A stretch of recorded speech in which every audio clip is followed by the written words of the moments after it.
Hello, Avatar fans, and welcome to the next episode of the Avatar Online podcast. This is going to be episode 254 of our regular shows, and we're recording this one on October 18th, 2022. This is the official podcast for the fan site, AvatarTheLastAirbender.online.com, and I'm going to be your main host, Morgan Airspeed Prime.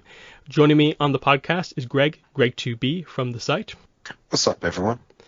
Excellent. So, on today's podcast, we have one piece of news. It is quite notable, but I don't think it will take too long to discuss.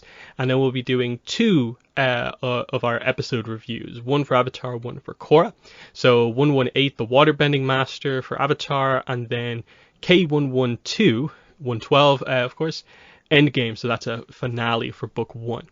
So, let's get straight into the news. And kind of out of nowhere, we just got this kind of tweet, I think is how most people found out about it, from Flying Bark on Twitter. They announced that they're incredibly excited to announce their partnership with Avatar Studios on their newly announced 2D feature film.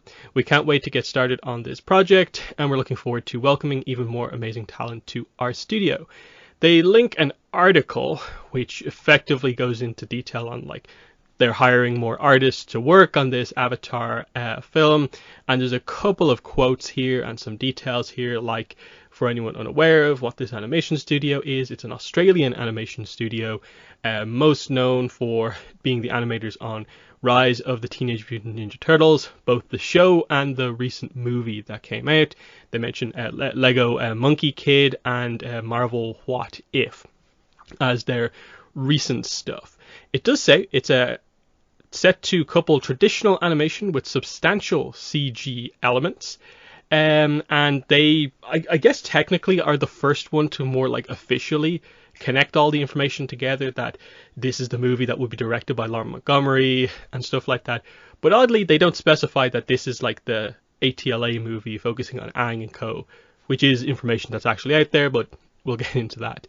And yeah, there's not too much to say about this. It is just a very early announcement. They just note that it's an iconic animated series of our time, and we're thrilled to be playing a part in bringing the new story to life. With a company full of creatives and superfans, the Avatar feature is a dream project for the team at Flying Bark. And then the Paramount Animation Executive Vice President, Mark Bakshi, says that Flying Bark have a track record of artistic excellence that made them an ideal creative partner for the film. We're so excited to be working with one of the premier and long-standing animation studios in Australia, Flying Bark. So that is the initial announcement. The interesting thing that we only learned a little bit later on is that how this kind of connection happened is that Ian Graham, who is a notable creative on Avatar and Cora, works for Flying Bark, and he actually said on Twitter that he sort of helped to sort of facilitate the kind of relationship here between Avatar Studios and Flying Bark. So another Avatar veteran kind of working on the project, which is nice to see. But overall, Greg, what are your thoughts on that, the kind of surprise announcement of the animation studio?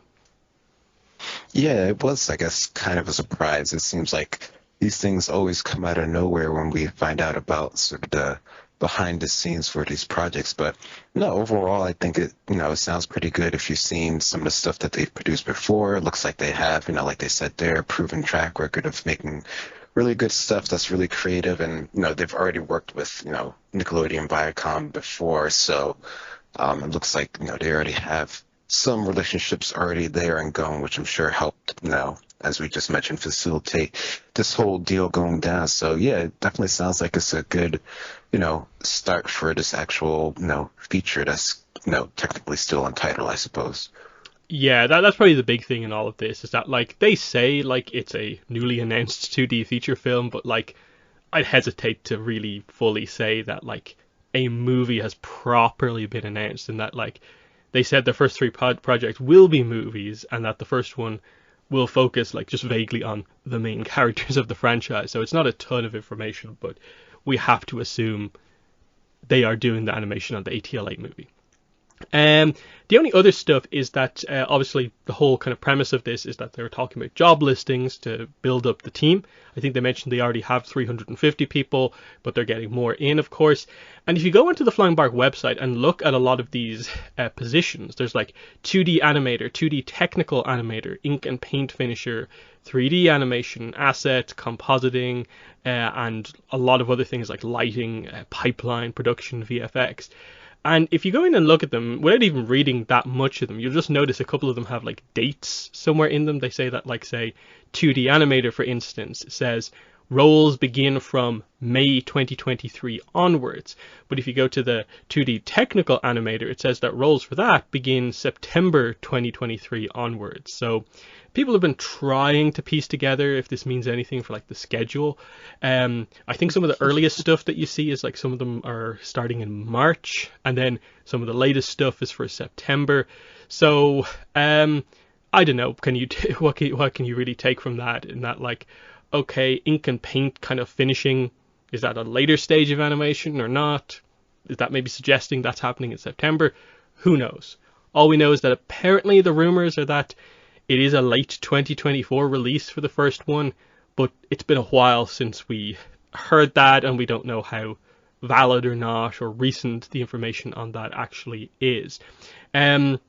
But do you have any thoughts on some of that stuff, the job listings they have up and the dates they mention? Yeah, I mean, I guess if you're trying to figure it out based off of those dates, it might be a bit hard because you don't know, exactly when the studio was actually, hired or joined teams or joined forces to actually make the production, because they could have well already started it with, the current team that they already have.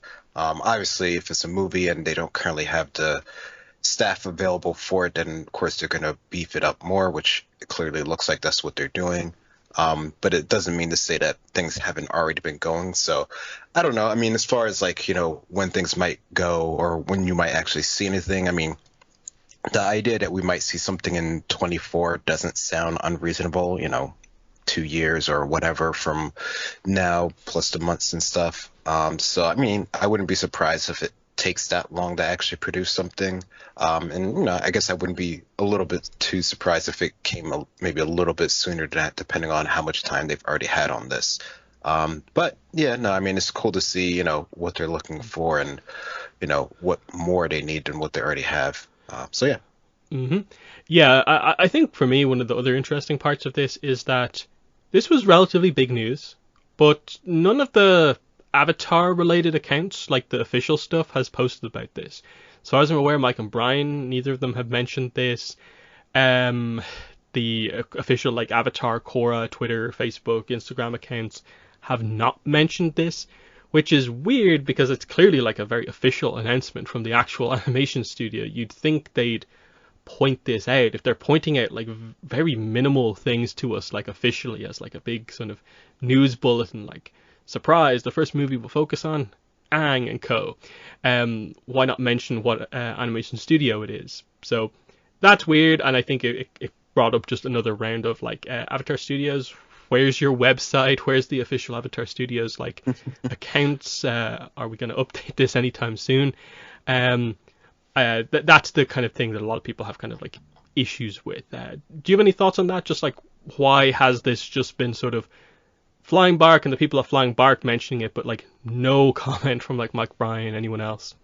Yeah, I mean, it does seem odd, but when we're considering that, I guess, the studio underneath, Viacom, CBS, Paramount doesn't have like, something dedicated just for their own production team on this.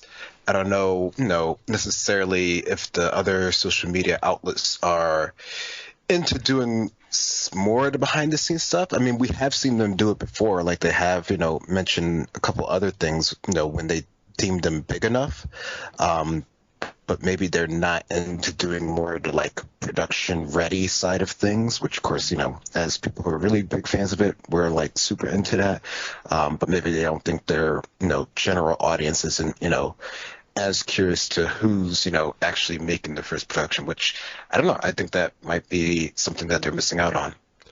Yeah, because I definitely noticed a little bit of like people being a little bit disappointed it's not Studio Mir. working on this. So people have attachments to Yeah. different animation studios and stuff like that. So I think thankfully here it seems like a lot of people are actually familiar with this studio. I think it's a very good thing. I don't think anyone's questioning the end product is going to be very good here, just because I think we know nearly everyone in this industry loves Avatar, so they're going to put the effort in. Everything we know points to the fact that they're going to give them enough time and I guess budget to, otherwise facilitate that as well. So it's pretty positive so far. Just, I'm guessing Studio Mirror will do something on Avatar at some stage into the future, based on I think what people have pointed out. They're probably filled up with projects for the next like couple of years because they have a bunch of Netflix stuff that they're doing and so on. So that's the news. Other than that, we're just waiting for other stuff to happen. Like, for instance, apparently we are 3 weeks away from the release of an Avatar video game, Avatar Quest for Balance. No sign of anything on that. At this stage, I just have no idea what to make of that. Any thoughts on Avatar Quest for Balance and what you think is going on here? November 8th is quickly approaching and there's been nothing. Yeah, I have no idea about that. I mean, there's been like no extra noise on that, so I don't know. Yep. And yeah, otherwise waiting for stuff. Now, we'll move into our reviews for this episode. This time, we are doing 2. Like I said, we're going to start with the Avatar episode here. So that is 118, The Waterbending Master. So we more or less get into the finale here. Some people consider this part of the finale. Some people just consider it the kind of setup for the finale. But it's still a very, very notable episode since we finally arrive at the Northern Water Tribe after all these episodes. And there's some interesting Zhao, Zuko stuff going on. The pirates return. A lot going on with this one in terms of like new characters, a whole new place we haven't seen before. This is a very well regarded episode, and I think it's really good as well. I don't think I really have any kind of criticisms here, except like maybe in reflection, the kind of Yue Sokka dynamic does happen quite quickly. They don't have maybe a lot of time to work with there, but we'll get into that.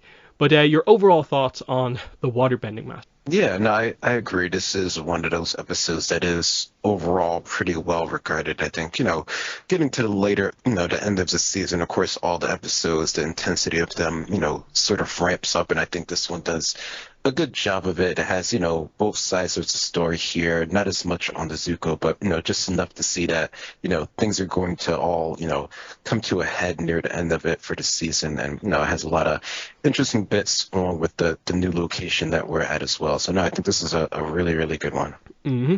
And yeah, I think what stands out a lot in this one is that this is probably one of Zhao's best episodes where you really get to see him like, okay, we know he's not the most impressive bender considering the talent he often is up against, but as a leader here, he's actually quite good in that other people are saying, let's just attack the Northern Water Tribe now that we know the Avatar is there. But Zhao is the one to be like, no, look at all this stuff. The terrain is not going to work out for us. There's a reason they've lasted this long in the war, 100 years. We need a giant invasion force for this. Now, he's very much like, we're going to do that, but we need to build that up before we arrive. So Zhao's actually quite clever here in, I think, basically everything he does. He makes sure to deal with Zuko while also getting his crew on his side. There's maybe some sense of like him recruiting Iroh is actually like a quite good move, showing that he respects him a lot, as we kind of find out. Of course, he broke through the walls of Ba Sing Se, so why not get his advice for this siege that's about to happen? But yeah, what are your thoughts on Zhao throughout this episode, being more planning? Yeah, no, I think Zhao, he does really, stand out and becomes more of a sort of calculating character. Like, we had a couple episodes recently where, we, might have thought, he could just be sort of brushed past, like, he could be easily distracted. But you can see here that he definitely has, an overall plan or overall goal in mind. He's able to sort of like work behind the scenes in some regard as well. So, you definitely get to see his more calculating side, his leadership skills. Like, it sort of makes sense at this point when you're seeing this stuff, maybe he did have a reason for, climbing up the ranks. Was it too fast? Along those lines, maybe not. But he got to this position here. He's able to sort of, see the bigger picture to some regard. I mean, even, later on when you do get to the last episodes, you do get to see, he has like an actual even bigger plan. It just sort of happens that he's just not quite that good compared to all the other, characters that we have here. But, in terms of his, general abilities and skills, he definitely seems like he's one of the, smarter people working on this plan in terms of the invasion here. He just kind of gets beat. Mm-hmm.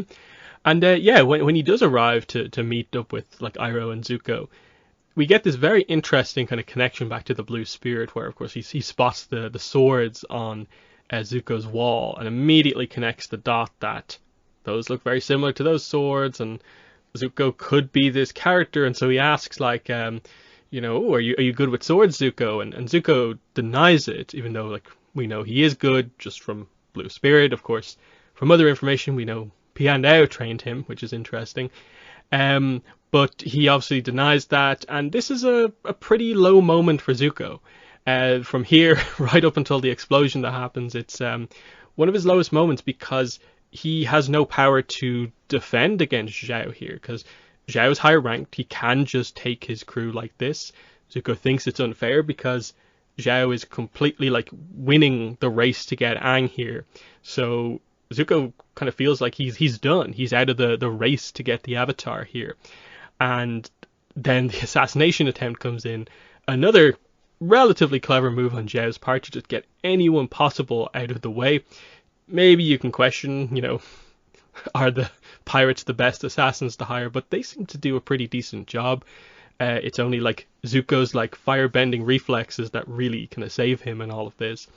But what are your thoughts on this kind of sequence throughout the episode of just like the Blue Spirit connection here, and then Zuko being left in a very dire kind of position in the series? Yeah, I mean, you definitely get to see sort of the hopelessness that he's feeling about his situation right now. Like, he actually calls his crew, traitors, even though, there's not really anything that they can do with, a higher ranking officer ordering them, to accompany on this huge invasion, which, by the size of what you see at the end of the episode, you can see that it's massive. And, he probably took like almost everyone he could get for this sort of, attack he's going for, other than, what's needed to protect the homeland and stuff like that. So you definitely get to see, Zuko doesn't really, know what to do at this point. And I think, maybe if, Zhao didn't actually attempt the assassination, Zuko might have just, not actually attempted to sort of, go undercover with his actual plan that he does at the end.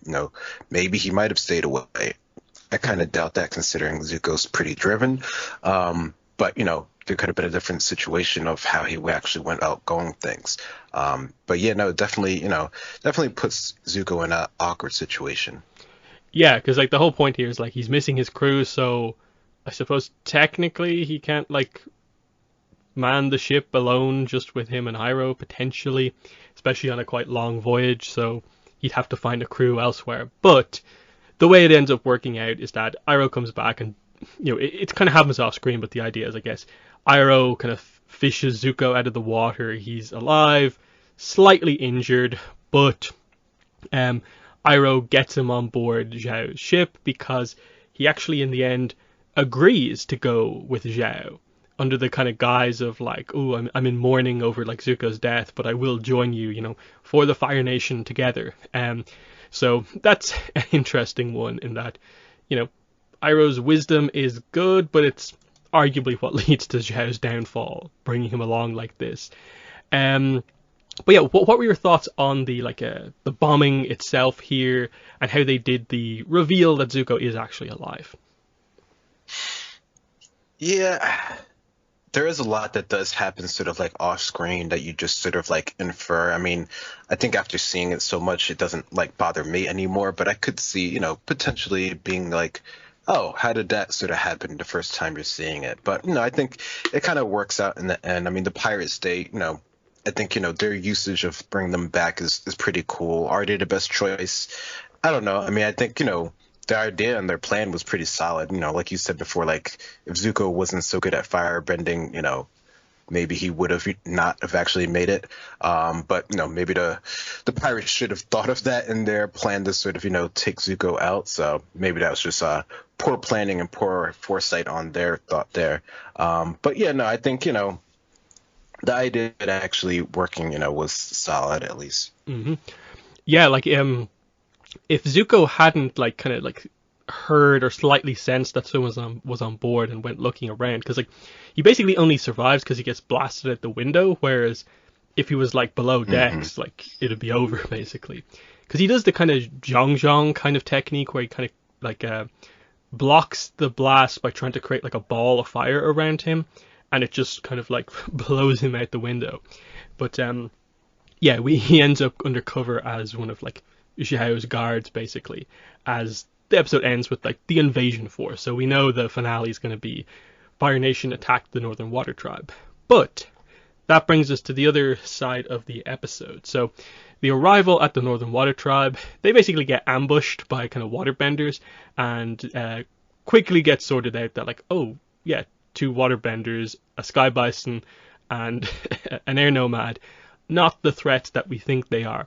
But it highlights the tricky terrain in that like they were sort of flying low. There's lots of ice structures on the kind of way into the water tribe. You can see how defensible it is.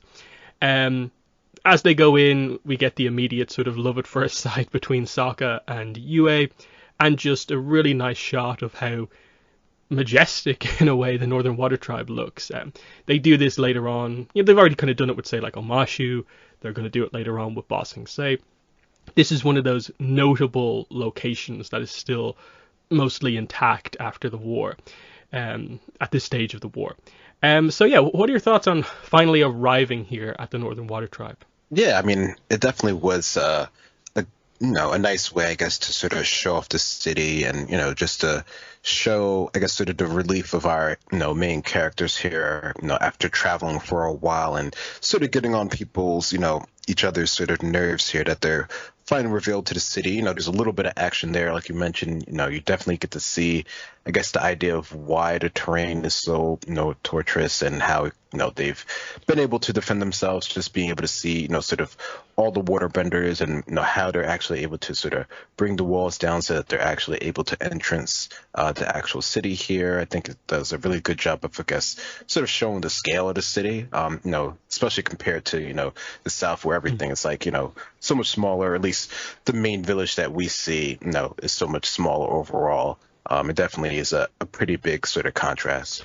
Yeah, like Sokka's kind of not great tower is like the best thing in the Southern Water Tribe, but they just have like a giant wall and kind of moat-like thing that the waterbenders can use that's immediately like better. But yeah, there's a lot of stuff that happens here. There's a big banquet. We get introduced to Chief Arnook, the chief of the North here. We get introduced to Princess Yue. She's now 16 years old, of marrying age. We get introduced to Palku, who leads a waterbending performance. So it's a solid introduction of these characters of like, oh, princess, and here's our waterbending teacher, straight away on introduction. And again, some awkward Sokka Yue kind of dynamic type stuff happens here. And we get introduced to the idea that Palku is going to train Aang, but Palku seems very, very strict, but we don't know the full extent of that just yet. So what are your thoughts on some of these like early dynamics? I suppose the main one we get here is the kind of Sokka Yue right now. Yeah, I mean, you definitely see, the attraction that at least Sokka has initially here. And, I don't know, I think for Sokka, this kind of seems like this is par for the course. I think, maybe some parts could have been, drawn out a little bit more, but I think they do try to indicate that there's been like, some time, between at the end of this episode between the next one, so they're trying to play off of that. But no, I think Sokka is just sort of being his sort of trying to be cool self, but not really cool self. And the rest of seeing the dynamic of the newer characters for the city, I think it does a good job of just presenting how, I guess, sort of traditional and more sort of upkept this sort of city is compared to a lot of the other places that our travelers have been to before. Just with the whole sort of festival that they have for them, and sort of the celebration and the waterbending dance that they have with Paku and his students there. Definitely It just gives you a different perspective of how things are done. hmm And yeah, just on the kind of romance here, it's an interesting one to look back in reflection, where like at the time we didn't know Suki was going to come back. She might have just been a one-off character, and that was the initial plan for her until she proved to be popular and they brought her back. It's actually Yue who ends up being the sort of like only around for the kind of one arc. And I definitely would say I do prefer the kind of Sokka Suki dynamic over the Sokka Yue one, but I suppose they ultimately used them together relatively well with the whole what happens over the course of this arc informing how he will later interact with Suki afterwards. Um, and it's interesting because they leave out a lot of the kind of technical details about UA until the next two episodes, and it's more of the sort of culture marriage aspect here that gets addressed, which is an interesting one by itself. I definitely probably could have used one or two more scenes because I think in reflection they don't have that much dialogue with each other, but I get it. It's the early stage of a relationship. It's not like too bad, and you get stuff like they agree to meet up later on and so on. But the kind of core part of it, I suppose we'll stick on Sokka Yue while we're here actually, because it gets resolved relatively kind of easily here. There's not too many scenes. So they have that meetup, and Yue goes from being very interested to suddenly barely wants to talk and runs off. And then after the whole kind of Katara Paku incident and what gets brought up there, she actually kisses Sokka but reveals she is engaged to someone. This has already kind of happened basically like off screen, and that's the big sort of like kind of twist of the ending, is that like the whole Paku thing with him being affected by his tribe's customs, Yue is also being affected by them here, where like she's engaged the day she's able to be engaged, and how does that make her feel? So what are your thoughts on the kind of second half of this Yue Sokka stuff in this episode? Yeah, I mean, I think it definitely, does a good job of just showing, what their current culture has to deal with in the situations that, everyone, of age, per their normal traditions has to go through, and how, Katara and Sokka just sort of coming to, the Northern Water Tribe and trying to sort of like understand things are sort of both at odds with, the current way that they're doing things. And, that just sort of is unfortunate for, of course, Sokka with everything that's going on, although, eventually has his own sort of resolution to it. But no, I think it does a good job of just sort of, showing that off and just sort of bringing it to your attention, for better or for worse. Because they also, I think, roughly mentioned that like he's doing warrior training in the background as well, though we don't focus on it here, more in the next few episodes. So that brings us to the Aang, Katara, Paku side of the episode. So Aang and Katara go to Paku, because again, this was the whole plan. Aang and Katara together will learn waterbending. But immediately Paku's like, no, you misunderstand. I'll train you, but I'm not training her because she's a girl. And so immediately it's like, oh, that's not good. Katara's not going to like that. He says, like, quite shockingly, that in the Northern Water Tribe, it's forbidden for women to learn waterbending. And Katara, like, rightfully here, is kind of furious, coming all this way to just be told this. But he does say, you can learn to heal if you go to Yagoda. So that is something we know about, and she can get training in that. But of course, she wants to fight, and she basically just backs down for Aang's sake, which happens like a few times in this episode, highlighting that, as is brought up a little bit later on with Arnook, she doesn't let her kind of like pride get in the way of like Aang learning the element is like ultimately the absolute key plot, but she is deeply frustrated by what happens here. So very, very interesting stuff here to get across this relatively extreme aspect of the Northern Water Tribe culture, especially compared to the South. But what are your thoughts on this meeting with Paku?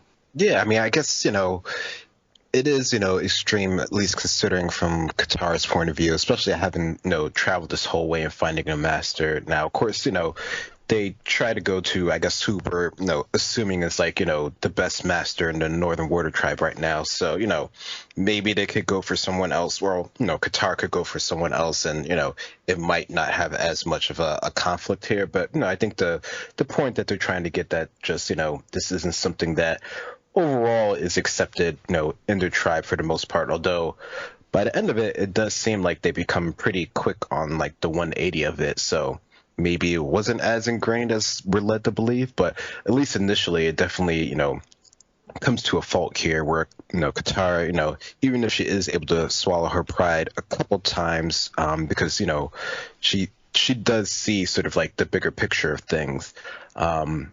She does really want to learn, and, considering, everything that's happened to her family and, the Southern Water Tribe, it kind of makes sense that that's sort of the angle that she wants to go for learning waterbending, even though we do know that she becomes, one of the best healers ever. Mm-hmm. And yeah, she does actually go to healing with Yagoda. Interestingly, it is a class of like very young girls. Like she's the only one who seems to be like a kind of teenager here. But she's brought in. This is where we get some really important kind of little bits of lore of like, oh, that's what the chi path network of the body looks like. It's a quite cool demonstration. It's like pretty much the only time in the entire series we get it. I end up referencing that screenshot quite a lot in my videos. So really cool to see that, like, oh, that's how bending works. They control their chi through those paths, extend it past their body, and use the element. But of course, in this case, it's more of kind of like the reverse of like, they need to know about the chi paths to help accelerate healing, because that's how it works, by focusing on a place where there's a lot of chi paths and bringing it in, and that's kind of how healing works. So pretty cool. They don't get too technical on it. It's just like, hey, infer a little bit from this. But the important thing here is that Yagoda and Katara have a conversation.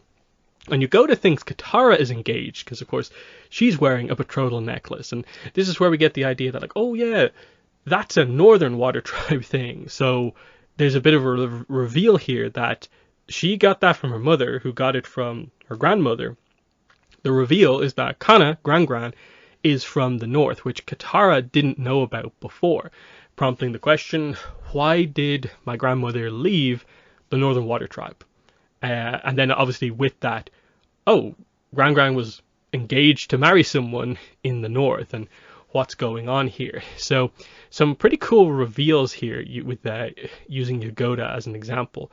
But what were your thoughts on this scene in the healing hut? Yeah, no, I think that was a good reveal there, because I don't think when you're first sort of watching this, you're really sort of expecting or understanding that that's like such a connection there. So to get that reveal, I think is pretty cool, and it shows, just sort of the history and sort of, how the two tribes used to actually be more in, communication with each other, despite being, essentially on the other ends of the world. But, the travel, the trip, was passable. Not everyone got stuck in the middle, in the foggy swamp tribe. But yeah, I think it's a good scene, and it definitely is cool to get to see some of a little bit of the technicals on sort of the healing, and how seems like there's a lot more. I don't know, I think from the previous episodes you might have thought that sort of like healing in sort of the water tribes was a bit sort of more on the sort of, I guess you could say, rare side, but here you can see there's a bunch of young girls that are learning from, so maybe it's not quite as rare as we think, but who knows what the actual sort of numbers are there. But no, it's a good scene. Yeah, that is a good point with that, is that like, is that actually like a rare or notable ability? Like Zhang kind of presents the idea like, oh, some people are born with this ability. I definitely view it as being more of a kind of metal bending like ability, where like, I think what Sue says about that one is like, anyone, if you like train hard enough, can eventually go to learn it. And I think you saw that with sort of like Kyoshi learned kind of like, oh, I can sort of do this, and then with some training developed it properly. And I'm guessing that's just the case here, that the men, I'm guessing, could learn healing, but the reverse it seems to also be true, that the men aren't allowed to learn healing. That seems to be the implication. Like Ottawa, I think from the Kyoshi novels, more or less gets that idea across, that in her mind, like combat waterbending is kind of brutal, and it's not really waterbending at its best. But what she can do is true kind of waterbending, which is a interesting perspective on it. Taking pride in like kind of like Zhang gets at, the ability to heal is kind of a more notable, useful ability than to fight with water kind of type thing. So it's an interesting one, and especially because like it goes on to be such an important skill for Katara that in a way like she has this giant legacy of like being essential to the war coming to an end, all this other stuff happening. But it seems like most of her life ultimately gets spent, yes, training people in waterbending, but ultimately as noted as the world's best healer and the kind of power of that. So very cool here to see more healing stuff. But this leads us to Sokka coming up with the idea of like, hey Aang, why don't you just teach Katara what Pakku teaches you that day? But almost immediately they do this and Pakku catches them, and it's like, Aang, you're banished from being thought by me. And this is where they go to apologize and effectively get Arnuk to force Pakku to train again. But Arnuk says, I'm not going to do that. Maybe you should, deal with your pride here and apologize to Pakku. But when he begins to gloat, Katara loses it. And so you can already see that the emotional kind of water bending, the ground is cracking, like she's ready to go here. So I like that build up of like she has held her kind of annoyance in this whole episode, but this is a bit too much. Like, I'm not going to apologize as he has that grin on his face. That's too much considering how I actually feel. And I kind of like that Aang and Sokka are both like, oh, we're not getting in the way of this, because they know what this is like. But yeah, what are your thoughts on these scenes as we lead into the fight? Yeah, I mean, I think, like anyone else, Katara has limits to where she's, able sort of, to take all this sort of, basically what she sees as like an insult to what she's trying to learn and, everything that she's had to go through. So, at this point, she really, has had it, just seeing, like you said, the whole emotional water bending, which, she's sort of known for, because that's pretty much how the whole series started. So, I think it's good that they sort of like brought that back here just to sort of like capstone her whole sort of like arc that she's been going on. So no, I think that was definitely a good lead-in. Mm-hmm. And she does storm out. She challenges him to the fight. He does come out, but he's not really prepared to fight. So she kind of like water whips him, and this actually starts the fight. And I think what's really impressive about what they do here is that Pakku obviously doesn't rate her at all. He hasn't seen her bend yet, so he has no idea if she's actually good or not. So he just starts off kind of slow. And Katara, even though we haven't had too many scenes showing her skills, clearly it feels like off screen has learned a little bit more. This is where you maybe wonder, like, how much more training have she and Aang been doing? Because even though they try to get across the idea that like it's important to have the master of the right element, I assume a master airbender like Aang could assist Katara with just generally improving her like bending, which she's not used to training properly. So she actually has quite a repertoire of moves here that she uses, that some of them definitely take, I suppose, us as the viewer by surprise, but even Pakku by surprise. Even like her agility while she's fighting is quite crazy. Like the slide off the ramp, kind of spinning, twisting flip is kind of cool. She nearly kind of kills Pakku with the ice discs, which is a nice move. But eventually he does kind of, I suppose, grow impressed and realizes like, okay, I kind of need to finish this because someone's actually going to get hurt here. So it feels like it's sort of the idea when he actually turns it on, he does immediately end the fight. But notably, right at the end of the fight, Katara's necklace comes off. He goes over to it and we get a notable scene here. But just on the fight, what were your thoughts on this? Getting to see a, I don't know, like what level would you even put Katara at? Sort of like novice, if even that, versus a master.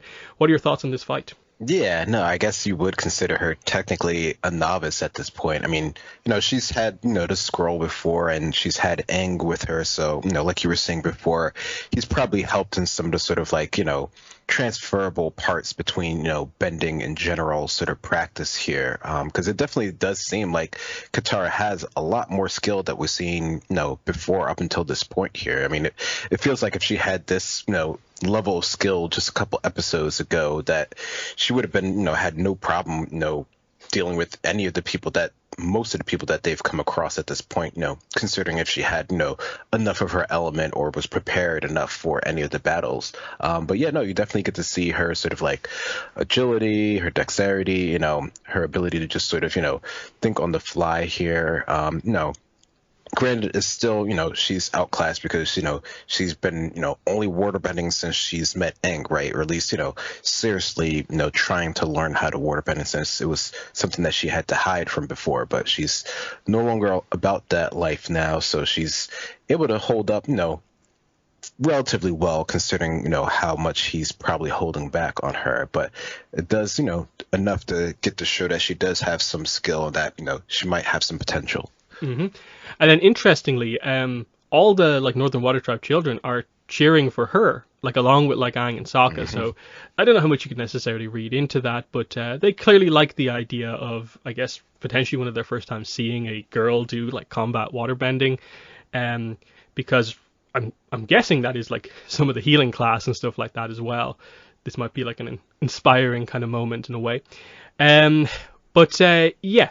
So he notices the necklace. It's revealed, this is my necklace. I made this for Kana. So he is the one that she was going to marry. It was an arranged marriage, of course. And it all kind of clicks together for Katara at this point. That like, oh, you loved her, but she didn't love you. She didn't like how strict your tribe's customs were. That's why she left. And Paku actually notes that, like, she was the love of my life. And you can see this is clearly this kind of, like, life-altering moment to a certain degree for him. This has an impact on him. But while this is happening, of course, Yue runs off in tears. And if you're not fully paying attention to the episode, you might be wondering, like, why? But it's obviously the idea of she connects with how Kana feels based on what Katara says and that whole situation. And that's where that emotion comes from.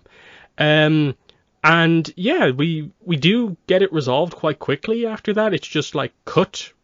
Katara's involved in the training now. So what are your thoughts on how they do this kind of turnaround for Paku here at the end of the fight? Yeah, I mean, I think, like you're saying there, that it seems like this was, such a reveal for him, not really Katara, because, Katara already doesn't like, doing things that are traditional or against what she feels is right here. But, for Paku, this is, what was it, like 60 years, of him, sort of having this sort of, hold over him that, really seems to like break him down enough to really sort of let go of what he's holding on to. Now, of course, we know, things get, even better resolved for him later on. But at this point in time, it's just enough for him to sort of open to the possibility of doing things differently, which does seem kind of quick. I mean, they do just sort of like cut to the next scene, and we don't know, sort of what happened in between there, if there were any sort of discussions, if there was, something higher up from the chief that, was said or whatever. I mean, it didn't seem like the chief was, so upset. He was more just about sort of like the insult to Master Paku more so than the actual traditions here. But, I think it is, a nice way that they sort of set it up and sort of show the connection, since we already knew there was some connection between the North and the South with Katara and Sokka and their family. So I think it, it works well. It continues the idea of their culture and the traditions and sort of how, that sort of works for some people and doesn't work for other. And Sokka also gets to see sort of, how that's affecting UA to some degree as well here. So it definitely, just, brings everything around full circle. Yeah, it definitely is a quick resolution for Paku in that we never fully get really like an explanation other than just, I guess it really hits him that Katara says she left because effectively you are the way you are. Like how you were with me this episode. She probably saw that in the past and left because of that. That she didn't hate you necessarily, but I guess she hated how the tribe's customs made you act or something like that. And he probably realizes that. And I guess the fact that it is just relatively quick highlights that he's the head trainer, I guess, the main master waterbender. I guess he can choose to train who he wants, because I guess it's one of those things we don't even know if like Arnuk is a bender, so there might be some element of like that playing a role in this as well. But based on what we know about like sort of where the water tribes in general go from here, like in the Cora era, because of like Republic City and stuff like that, these customs changing with the modern times seems to just be something that happens. Same with the air nomad customs as we go into like the Cora era as well. I guess it's just that they can still be true Northerners without having to have these sort of like outdated kind of things that are in place. So yeah, we just get Katara joins the training, and I guess Paku has realized that excessively focusing on the rules has lost him something in the past. And I think the fact that he makes the decision to go to the south in the aftermath of this book highlights that I guess he wants to see what things are like there. He wants to help rebuild, and then we know what happens with Paku and Kana, of course. But yeah, that I think that's most of the episode. Any final thoughts on the Waterbending Master? No, I just think that, like we've said before, this is a really, a solid episode that has a really good lead into the end of the series. Mm-hmm. I suppose one final point is just that we obviously later find out Paku is Order of the White Lotus. So it's kind of been interesting that we've had, like, on the last podcast we discussed Zhang, and we talked about, like, he kind of has these issues, like, unresolved issues with firebending. Paku has this, like, is known for, like, being a stickler for the rules and customs in his tribe. Interesting coming from people who otherwise you would view as being enlightened as being part of the Order of the White Lotus. So that's an interesting one with regard to, I think those two in particular. I think with Pian Dao, they definitely do enough to get across that, oh yeah, this guy's enlightened, similar to Iroh. Boomy, I think, comes across that way. But what are your thoughts on that? Zhang and I suppose Paku here.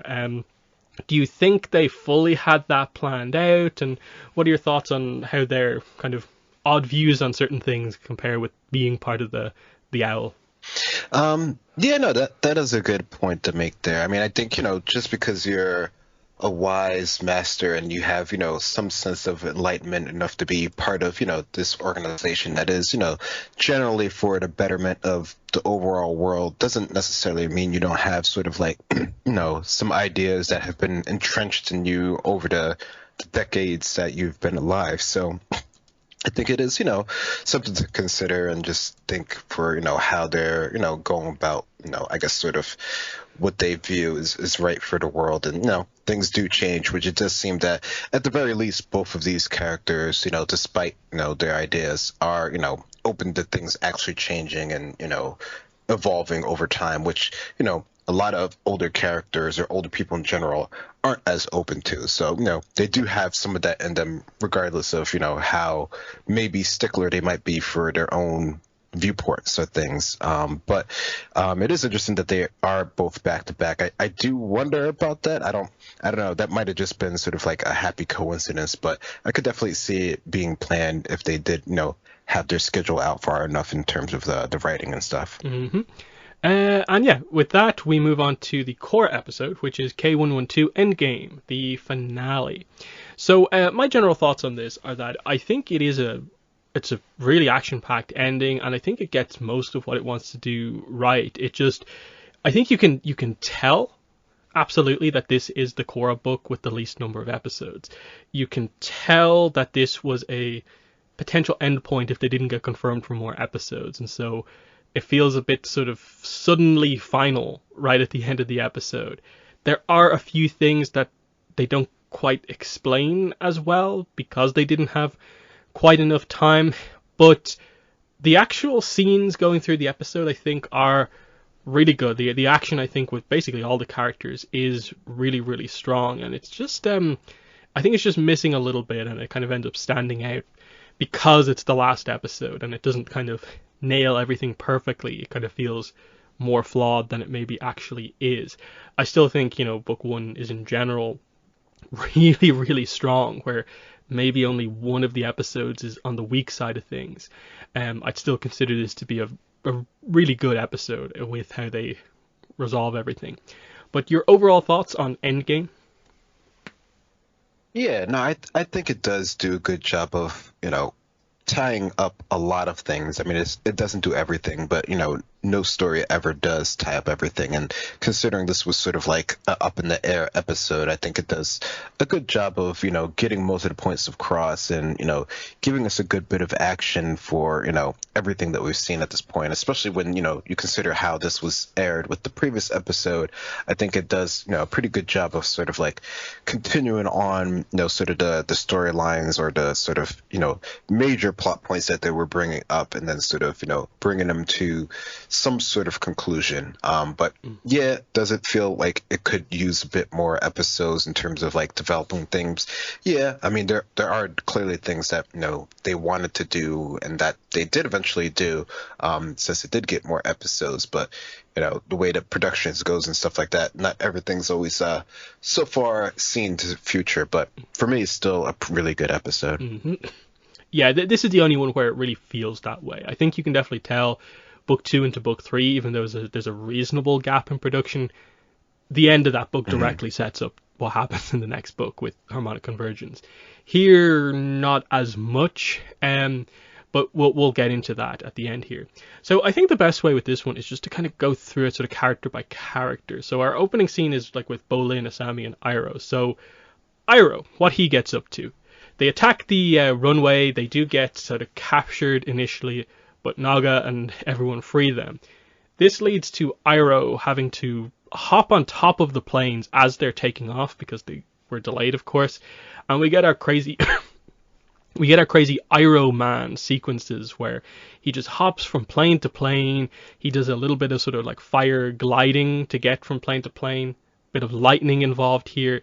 It's a very impressive, like heroic kind of action sequence for him, as he does take out the full kind of squad of planes here, including crashing the last one into the Amman statue on the Aang statue, which gets rid of it and saves the statue, which is a nice moment as he kind of is looking at the face of Aang and being like, hey, this is pretty cool. So very strong action set piece from Iroh, his main and really only one in like the series. But what were your thoughts on what Iroh got up to in the episode?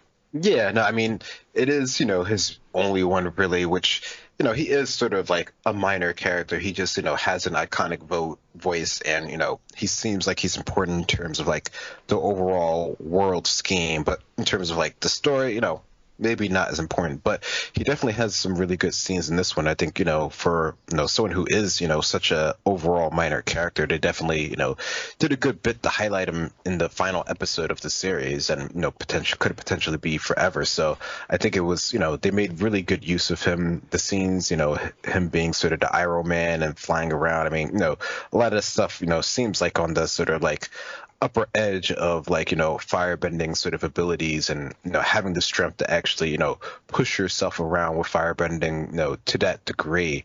Definitely obviously takes some skill and some training, which we're going to assume that he's had since he's in the position that he's in and where he comes from, his sort of pedigree, I guess you could say. So definitely seems like it all makes sense that he's able to do all that. And it is, I guess, maybe a little bit too bad that we didn't get to see too much more of him, but who knows what might happen in the future, I suppose. And then fittingly, what the planes that he takes out, he obviously prevents from getting at Bumi's forces on the way in. So he sort of like protects his fellow United Forces commander with what he does. So that's kind of nice. Bolin is probably the least utilized of like the main cast in book 1.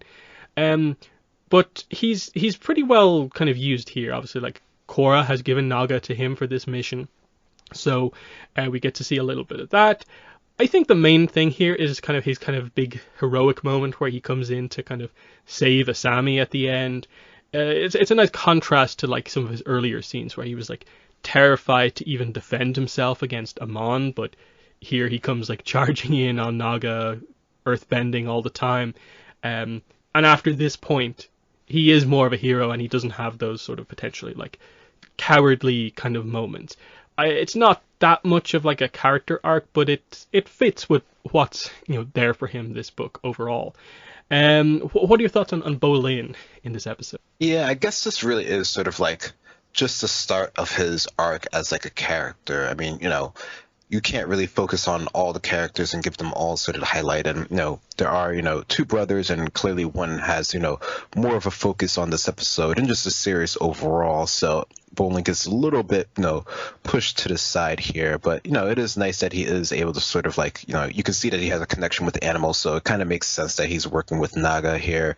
And he does have abilities, and he is pretty skilled overall. It is, like you said, just more of like a confidence thing, and him sort of finding himself, which this really is just sort of the start of his whole sort of process as a character. Mm-hmm.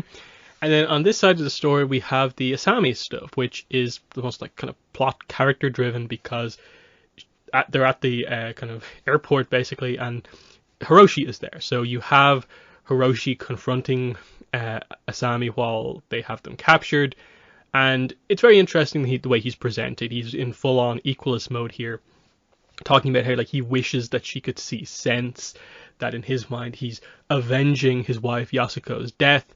But Asami counters back and says that, basically she would hate you for what you are doing right now.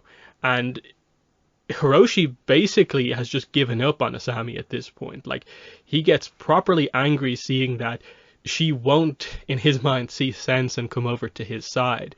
And that's what happens when she gets in the mecha tank later on, and he goes as far as to say, I now see there's no saving you, and goes to kill his daughter. So it's a very heavy scene here, as the only remaining member of Asami's family attacks her. So Hiroshi gets the advantage, Bolin helps to save her, but then Asami does actually get the overall advantage, capturing Hiroshi by saying he's a horrible father.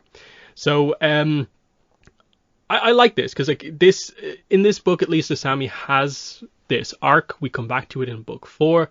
It is unfortunate that we don't do character-wise that much with Asami in the other books. We'll discuss her kind of book 2 arc when we get to it in the coming episodes. But I do like the father-daughter stuff here. I like how intense Hiroshi is, and it just puts Asami in this kind of terrible situation where just like she, because of what Hiroshi says to her, she sees no hope for him right now. So pretty emotional stuff. But your thoughts on Asami in the episode?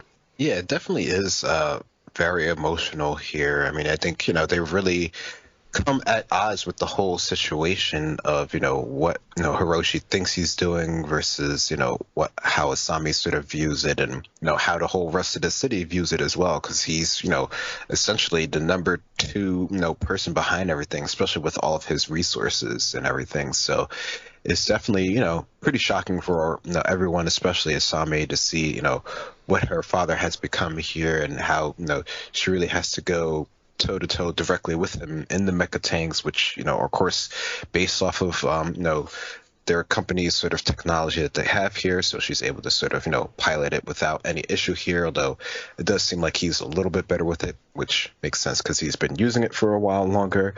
But yeah, no, definitely is sort of like one of those arcs that they have here that does seem to sort of come full circle, and has its own sort of conclusion of sorts here, which we know it does get expanded upon later on, but it does sort of tie up pretty well for this part here. Mm-hmm. And then I suppose the only thing with Asami is that like that's basically like her last scene in the book, and it is notable that like she basically has like 3 scenes with Cora in like the entire book. There's not much interaction there heading into the next book. But going into some of the other characters, I guess we go into like the kind of main plot here. So they do just come out with their plan and confront Amman at one of the speeches that he's giving, and just reveal his true name, his lineage, the whole idea that he's a bloodbender, he's a waterbender, he's Tarlock's brother, he's Yakone's son. Amman basically counters this by playing it very cool, just taking off the mask and revealing that, hey, my face is actually burned. And it is this shocking moment.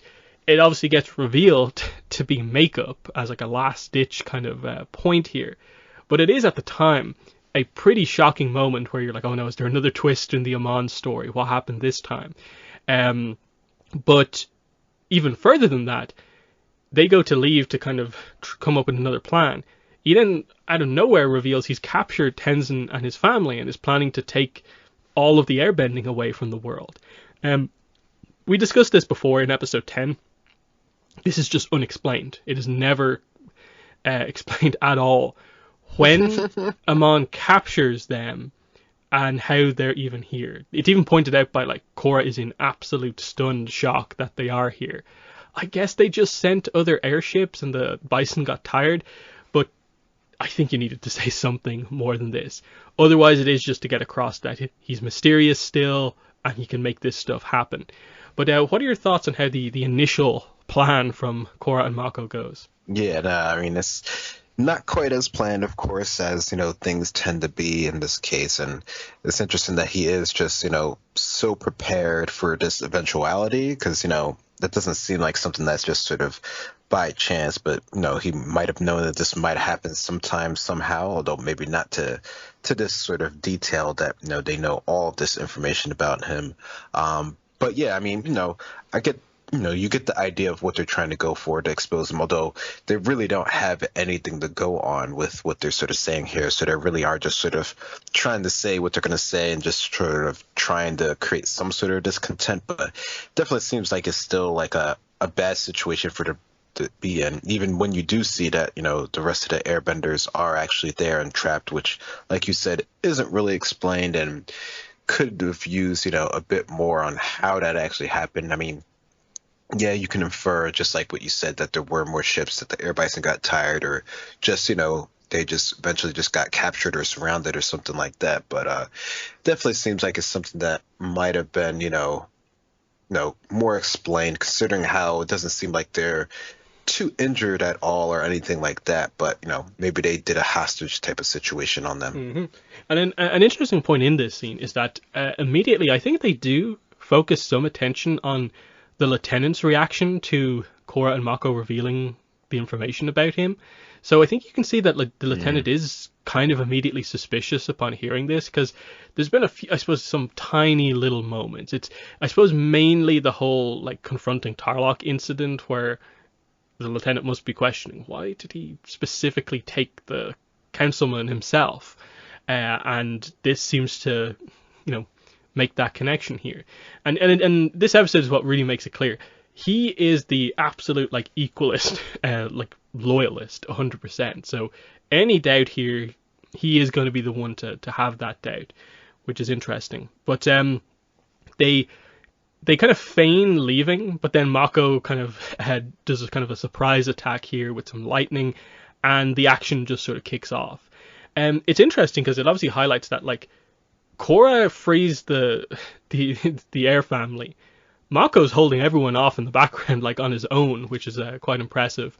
And then once Tenzin joins the fight, we see that he actually gets the first hit in against Amon, who otherwise has been basically unchallenged the entire book, apart from Tarlock slightly slowed him down with his bloodbending. This has been the biggest hit here, and it comes from an airbender, and it's almost like a setup for the end of the episode almost.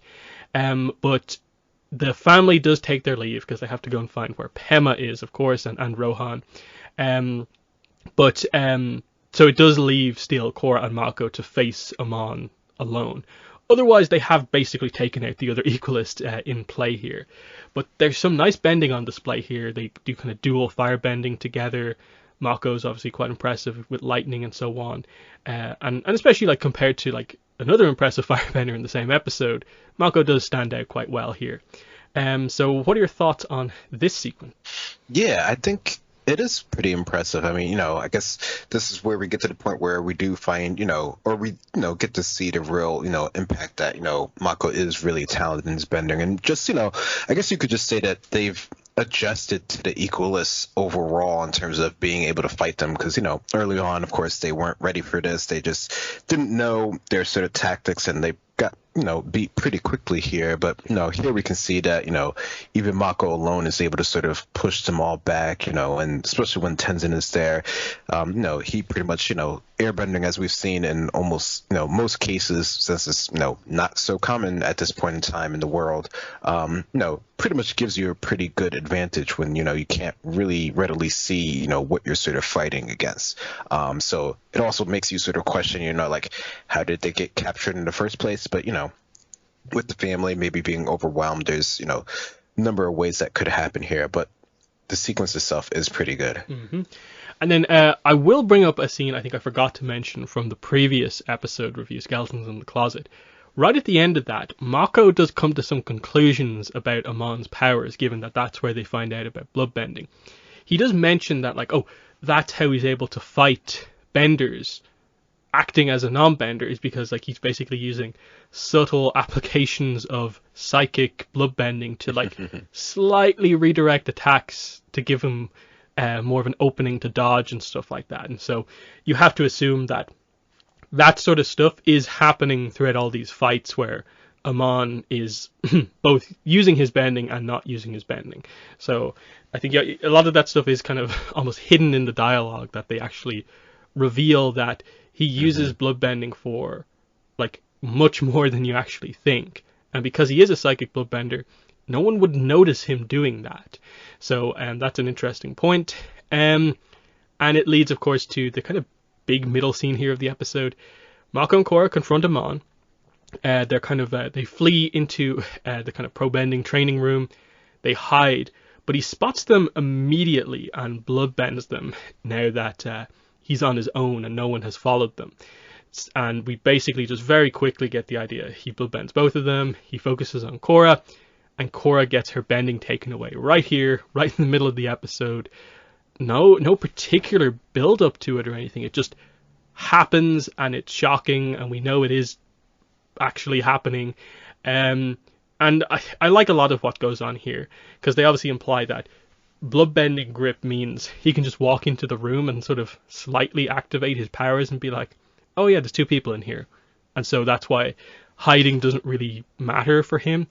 But what are your thoughts on this? Another kind of surprise, shocking moment here as Cora gets her bending taken away. Yeah, it definitely is, shocking and surprising and everything, because, I mean, that's sort of like what we've been leading up to this whole, show, this whole, season, and, to actually get to see it happen, to see, Cora's reaction, and then eventually get to see Mako's reaction is, pretty startling. I think they definitely, make it sort of like as dramatic as it can be. They do the classic thing of thinking you're free, but you're not really free and you're still captured. And, of course, he's just able to sort of, find them easily and able to control them. I mean, you do see that he does actually have to use, some hand movements at this point. Which I guess maybe that shows the strength of our characters overall, that he can't just do it fully without, using any sort of movements, but he does still do it pretty much with, almost little effort. Mm-hmm. Yeah, and I suppose on that point, it's kind of like, because I think most people always go for, like, Amon is the most powerful, but maybe they're sort of subtly implying that Yakone was actually the most powerful with the ability, because, like, he took over the whole courtroom without using his hands, and only used the hands for, like, subtle things like having Toph unlock his handcuffs. But again, it's the Avatar here. Yakone did use the his hands when bloodbending Aang, and obviously he knows Mako is very powerful as well, so I guess that helps to explain it as well. So yeah, that's what we get here. Cora's bending taken away. The lieutenant comes in a very interesting moment. He has seen, like, the very end of this, the idea that, okay, it is bloodbending, and he's furious. He takes his mask off, calls Amon a traitor, and immediately moves to attack him. So there's no sense where, like, you have made the movement, like, a success. We need to discuss this, but I'll still follow you. It's no. You're a bender. I'm taking you out because we don't like benders. I think that's an interesting kind of dynamic for him. But Amon just, like, viciously bloodbends the lieutenant.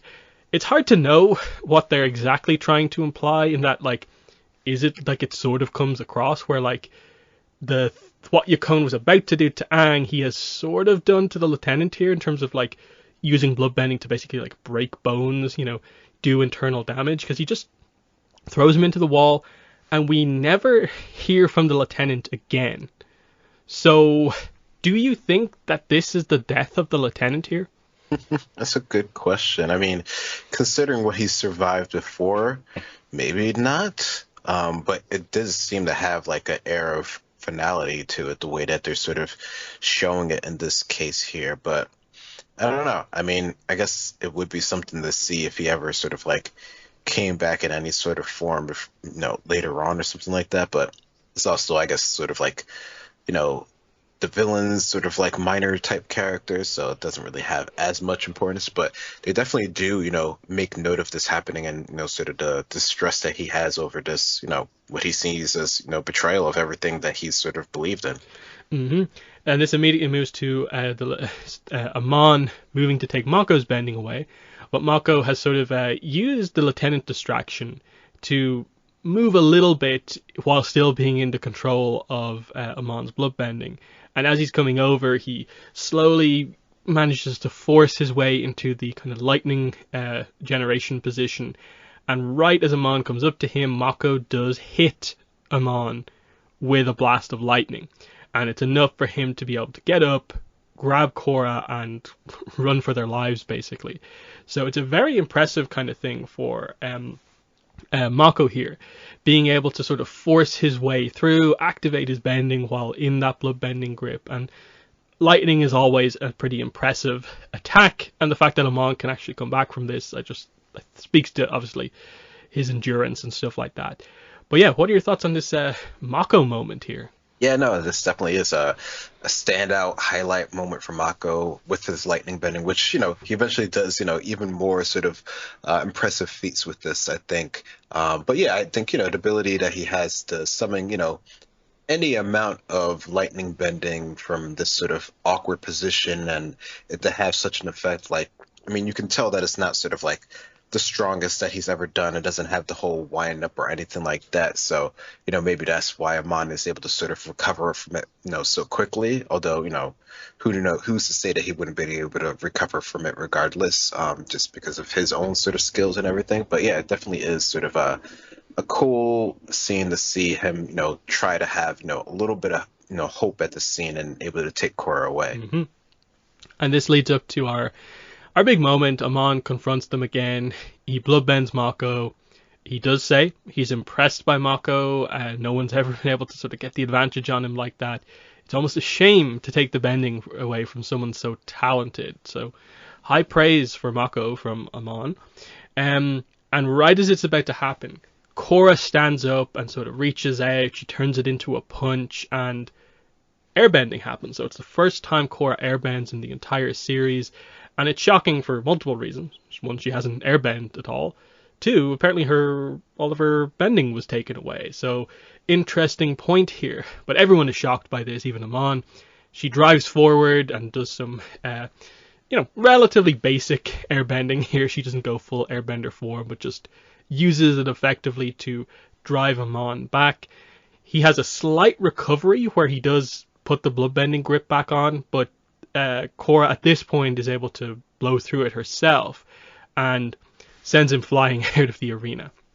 And the end of Amon basically happens with, he falls far enough into the water, he nearly drowns, so he's forced to actually use full-on water bending, whereas most people won't obviously notice subtle blood bending if you do it that way, but he uses a full water cyclone to go up into the air, revealing himself to the entire city. And effectively, the plan that they set up at the end of the previous episode has actually worked at this point. It's just a few things they didn't expect have actually happened. And Amon, Noatak, flees. Mako does some quite impressive firebending as he flees. Like, the distance, the power is quite good for Mako here, but he does get away. And I suppose we'll end it there for a little bit. But what are your thoughts on this big sequence here? Cora airbending, saving Mako, and basically the defeat of Amon. Yeah, no, he's definitely defeated at least enough that he can't really work in the open anymore because, everyone has seen him, create a huge water cyclone and then sort of like water ski, on the surface to get away from them. So, this definitely is sort of like the end, at least for him working in the open as far as we can see until we, see the final reveal of what actually happens to him and Tarlock.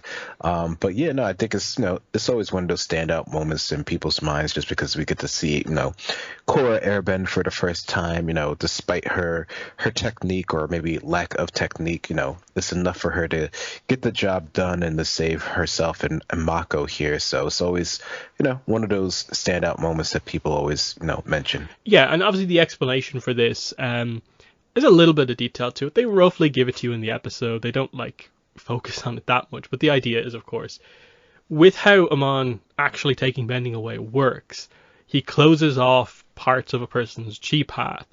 And the idea, obviously, is that he's never done it to an airbender. And if she's never airbent before, I guess those pathways aren't even open in the first place. So he um, basically severs all active pathways for earth, water, and fire, leaves the air ones there because they're already inactive. And that explains in the first place how, okay, she can still do airbending. Because the ability is sort of wrongly talked about, or kind of slightly misleading, as taking bending away, when it's just sort of taking away your access to bending through like internal kind of chi blocking, reverse healing, whatever way you want to call it. So there's that. And then with regards to why this is the moment that activates her airbending, obviously Aang's quote at the end explains it. When you reach your lowest point, you're open to the greatest change. And here she was, without her bending, absolutely at the lowest point for Cora as a character who values her bending so much. But she still sort of puts herself on the line to save someone else. And that's basically the idea here of like why this is the moment where her airbending finally activates, because it's her at her lowest moment still having a fight to save someone else, despite being so low.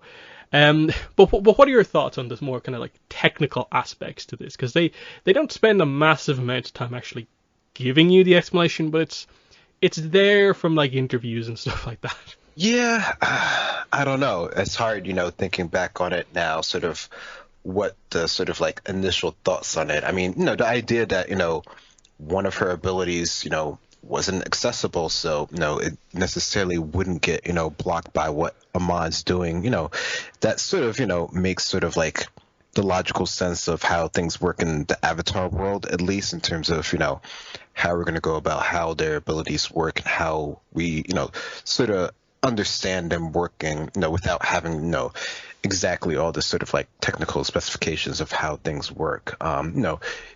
Pulling on from what we've also learned in the previous series as well. And yeah, there is, more, I guess, information you can read from the sort of like interviews and stuff that they've given over time. But I think, from what you see here, you can sort of, understand, at least the core of what's happening, going on without, sort of understanding it like specifically down to the technicalities. Yeah, because like the main, a lot of people kind of are tend to kind of criticize this scene because like, oh, she just gets her airbending like out of nowhere. But like other examples of like an avatar like bending another element, or even a bender using their bending for the first time, are just sort of pressurized situations where they're almost like forced to do it, and that like that's how like Ki discovers her fire bending in like Smoke and Shadow. It's basically like how Aang does earth bending for the first time. So I think this is just meant to be like the equivalent for that, with the slight idea of like there's this element of like selflessness at her lowest moment type thing. But let's cover the ending of Noatok and Tarlock.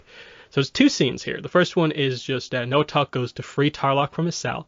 He apologizes to him, but Tarlock notes that it was actually their father who set them on this path, and they inadvertently kind of ended up going down that path themselves. But now they have a chance to start over together, and Noatok seems like, yeah, we can finally do this. Tarlock kind of gets him on side by saying, I should have went with you that day and not like denied it. So there's that. Then they're on the speedboat heading out of the city to start again. They're discussing the future. Amman notes that there's nothing that they cannot do. Tarlock, as Amman is driving the boat, gets a shock glove, puts it on, opens the fuel tank, puts the shock glove over it, and I heavily think the implication of the scene is that Noatok knows what Tarlock is doing and basically lets him do this, and it's the two of them sort of accepting this as being the sort of tragic end of their family. The boat explodes, and as far as we're aware, they both die because they don't come back, and because they have the rare bloodbending ability, that's probably another factor in keeping these characters out of things. So it is a tragic end for the family that overall had a sad story. Incredibly shocking moment in terms of how dark it is, and this kind of like double suicide, murder suicide, whatever way you want to necessarily call it. But I definitely note the like little tear from Noatok right before Tarlock does it, and because the previous scene got across the idea that with his bloodbending he seems to be able to sense kind of what people are doing, I think that's the intent of the scene. But what are your thoughts on the end of these two characters? Yeah, I think you do get the sense that even if it's not like completely understood what's going on, you can see that Noatok, sort of pretty much done with things, and Tarlock definitely has the same sort of idea there. So it definitely does, come across as one of those sort of like more shocking moments where you see, both of our characters who, we do know a good bit about them at this point, just sort of resolve, their whole sort of family arc, and the sad story that they've had just on their own here. So it always, I think this is one of those moments that a lot of people mentioned, like they just didn't expect this, or they weren't, they were surprised to see that they actually, showed it as much as they could, during the show. Mm-hmm. And I think the reasoning behind this is obviously, I think from Tarlock's point of view, you understand this quite a bit. And I think there's that sense of like when they say like there's nothing that they can't do. I think they both know at this point that if they just try to start again, they'll do something where because of the power that they have, they'll end up in some sort of a position where they're gaining power, and the same thing will effectively happen again, because that's like the curse of this family, that Yukon has forever corrupted these two, that they will never not be able to do something that like resembles what their father wants them to do. So yeah, very, very tragic end here with this, which leads to the kind of resolution for Cora in all of this. She has airbending, but no other elements. We see that she's very upset despite the general overall success of everything else. Katara does try to heal her, and all we're told is no success. Her connection to the other elements is severed. So there is a dialogue in the show to directly kind of confirm to you it's not bending taken away, it is connection to elements severed, which I think helps with a little bit of the explanation. I do wish Katara had maybe given us like the core of the technical explanation of Amman's ability, just so it's there in the show.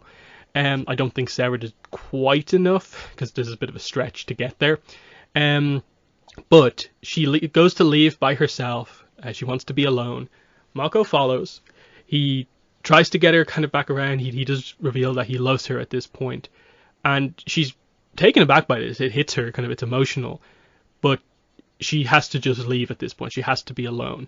I thought it was a pretty well done scene here, in that she wants this relationship, but something very, very kind of personal has been taken from her, basically, and she needs to deal with this first, and that's basically what kind of Tenzin says to Mako. But what are your thoughts on the build-up to our kind of like big scene in just a second? Yeah, no, I think, the build-up is suitable considering everything that she's had to go through, how, she's just got sort of like at least the initial confirmation that, she's not going to get the rest of her bending back. She's only going to be, one part of, the full avatar that, she always dreamed that she was going to be from, a very little girl and everything like that. So it's definitely, everything's just sort of piling onto her at this moment in time. And, it's just another one of those points when she's sort of like very close or just about to hit sort of rock bottom. Mm-hmm. And we see that she goes out to look out at the sea. She cries. Someone arrives behind her. She thinks it's Tenzin. It just seems to be an airbender, and Tenzin's the only one who's fully grown that we know of. But it's Aang. He says that she is finally connected with her spiritual self, and when we hit our lowest point, we are open to the greatest change. He energy bends her, restoring her bending, and also giving her the power to do the same for other people. She goes into the Avatar state for the first time here, using all 4 elements. Mako arrives. She says she loves Mako. They kiss, and then we quickly get she restores Lin's bending in particular, the implication being that she does it for quite a few other people, and then I think it's referenced later that she gradually is doing it for other people as well. And then the show does end with Tenzin calling Cora Avatar Cora for, I believe, the first time. So kind of notable ending there, but some very cool moments. The Aang moment and that past Avatar moments are always great. I like Aang's advice to help explain what happened from before.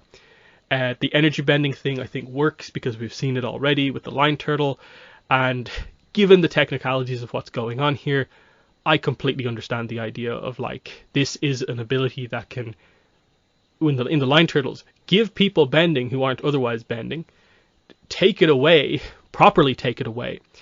I understand how it can also basically heal or unblock a person's like full chi path, because effectively that's what it is. Energy paths, energy bending. I think it does make a lot of sense, and in the same way that Aang learns to take bending away, I don't see any problem with the ability being used to teach Cora this one. Really like the Avatar state scene, and I guess we'll discuss the romance in a second, but what are your thoughts on how they kind of resolved this at the end? Yeah, for me, I think considering what we know about energy bending and sort of, the lines that they keep going over and over about being your lowest point and being open to change, and sort of her finally connecting with her spiritual sense and sort of getting sort of the knowledge that she didn't quite have, full access to.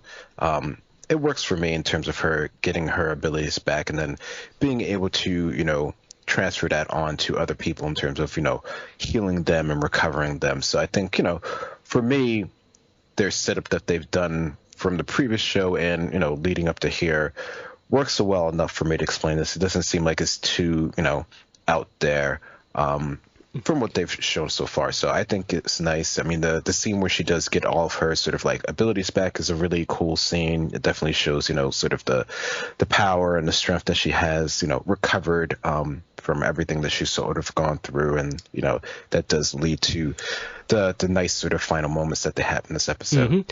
Yeah, I've also never really had an issue with them just giving her bending back. I know it's a very common thing of like people wish that they'd gone on and had like Cora relearn the elements, but I think the problem is that like she knows the form and technique, so sure, she gets to have like a moment, I guess, for the other 3 elements where she reconnects, but those were the 3 that she was good with in the first place. Like, that's not the plot here, that like Cora needs to reconnect with the elements. It was just taken away by a crazy ability. So I like that it's just, hey, she finally connects with the power of the Avatar, and she gets some of those benefits. And this is one of the things that they help her with.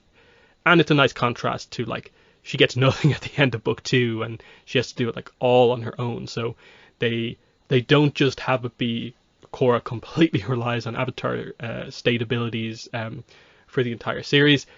She earns the connection here, she gets a benefit from it, and they do other stuff going forward. I think it's perfectly fine to do it this way. Because again, I think you need to give quite a few people their bending back, so it made sense that she also got this ability. And yeah, I think it's very fitting that they do it for Lin as the main example, given her big sacrifice. And then with the romance scene, I'll just say that like I think it's quite a notable romance scene here. The kind of double "I love you" kiss, given what the arc was, which was about like getting Mako into this relationship, the breakup with Asami, Cora finally getting the relationship that she wanted. I find it just very weird in reflection, looking at the, I suppose, in a way, impact of this scene, the way they present this, and then where they go with this from like a writing perspective. It feels like I think in reflection, this probably shouldn't have been as like intense. Maybe not the full like I love you from both of them, given where the relationship was actually going to go. Because like I was thought like I think Mako and Cora work as a couple. I'm fine with them going for Korosami in the end and going more for the kind of Mako's her best friend dynamic. But obviously we have to discuss the writing about how they do those kind of transitions. What are your thoughts on how they've resolved the romance for book one? Yeah, I mean, I think in the idea of how maybe this series was supposed to go, that's, the sort of double I love you, sort of, pan away with the kiss and everything, it sort of works in sort of the finality of what they're sort of trying to go for. No. Now, considering, where things go with the relationship in the future and everything, it definitely seems like maybe the idea of having it being that intense, which is sort of like on par from like, the original series without, the, 60 or whatever episodes build up, isn't quite sort of as warranted. But, they're, they've been together, they've had sort of this off and on sort of thing, and they've, shown this whole sort of, dynamic that they've had. So it's not like out of the blue that they would end up together or anything like that. Mm-hmm. And yeah, that is the Endgame discussion.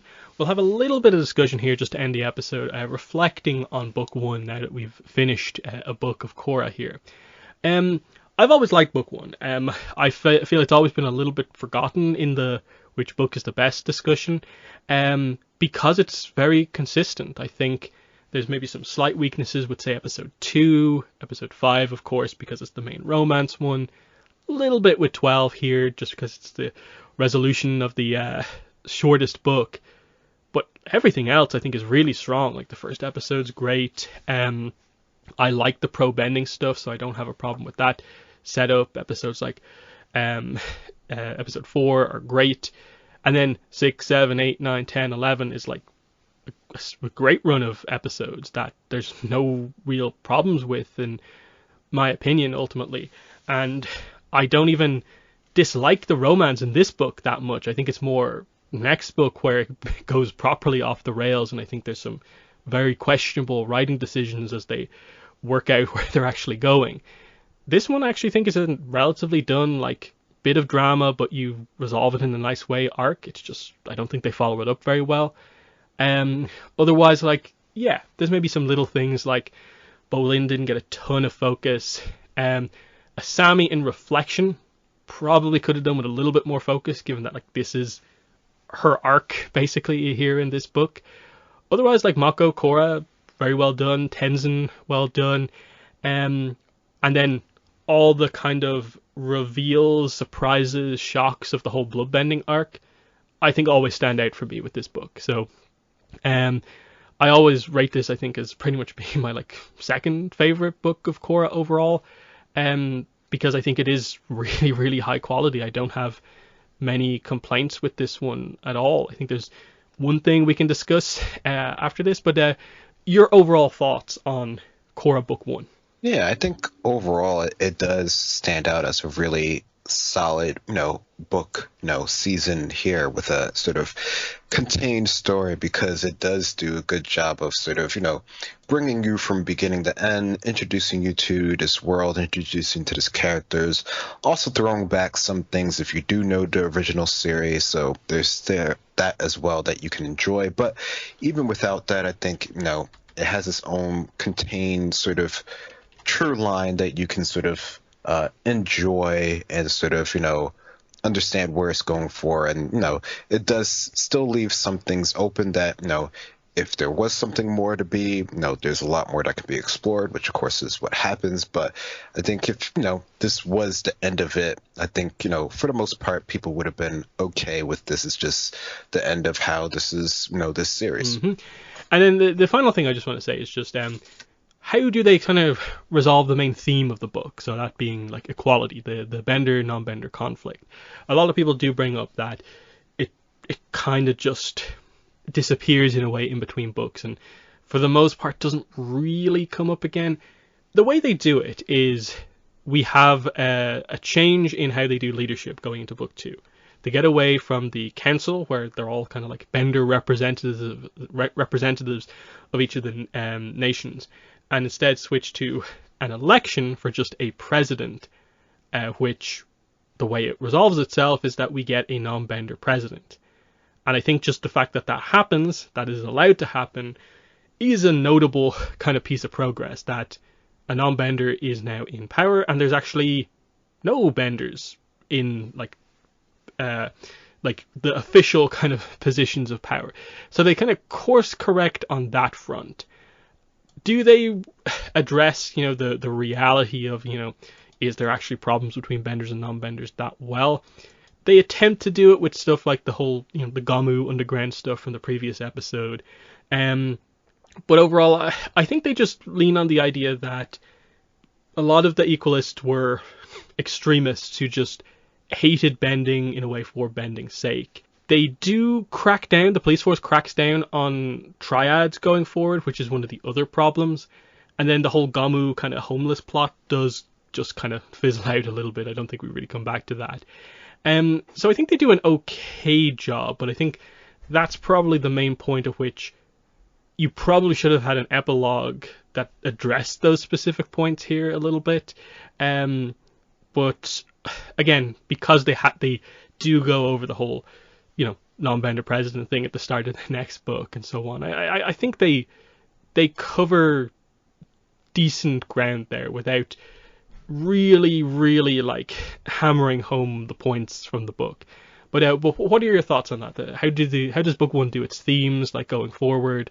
What effect did kind of Amman have on things ultimately? Yeah, I mean, I guess that's a hard one sometimes, because if this was, as it is without any of the sort of future stuff, then you definitely could say that, they definitely could have used, maybe another episode to sort of explore that, or like you said, had a epilogue that would have sort of tied those things up more, or just sort of like a slideshow text thing of this is what happens in the future or whatever, which, luckily they do get the ability to sort of expand on that with more episodes and more comics, and more stuff is still continue even to this day. So yeah, I think there's definitely is some of that could have been sort of expanded upon on the ending, but I think they were sort of more so trying to, I guess, sort of tell the story of the characters and not as much of the world, which is something that is one of the main things that is interesting to the Avatar verse. So it is something that could have been more looked into if they had the more time and whatnot to work with it. The other point, of course, is that Cora ultimately never really had a problem with non-Benders. That really wasn't an issue for the most part. I think they play a little bit on the idea of the leadership shouldn't be like Amman, but it also shouldn't be like Tarlock. They're the two extremes of this. We got to be somewhere in the middle, which is, I guess, what they come to with the whole presidency situation, and I think that's relatively okay. And then going forward, second president, also a non-Bender, so that works out. So yeah, there is book one for Avatar done, Cora done. The next group of episodes we're going to do are, of course, we go into a new book of Cora, so K201 Rebel Spirit, and then we'll wrap up Avatar book 1 Water with 119 and 120. So 2 episodes in a row finishing books. That should be pretty exciting. I'm excited to go through book 2 again. I always love talking about book 2 because it's a bit under-discussed online. And then the book 1 finale is, in a way, the lesser discussed of the finales, because Crossroads gets so much attention because of the Zuko stuff, and the finale is the finale, of course. But any quick thoughts on the group of episodes for next time out? Yeah, no, I mean, the beginning of Cora I think is cool. That is always cool to see the beginning of it and see how, book 2 actually works out in the end. And then, yeah, for Avatar, I think, yeah, I mean, sometimes they do seem to get a bit sort of overshadowed, but I think there's a lot there to talk about as well. But yeah, other than that, that has been Avatar Online Podcast, episode 254. It's been myself and Greg. Thanks for listening, and bye. Bye-bye.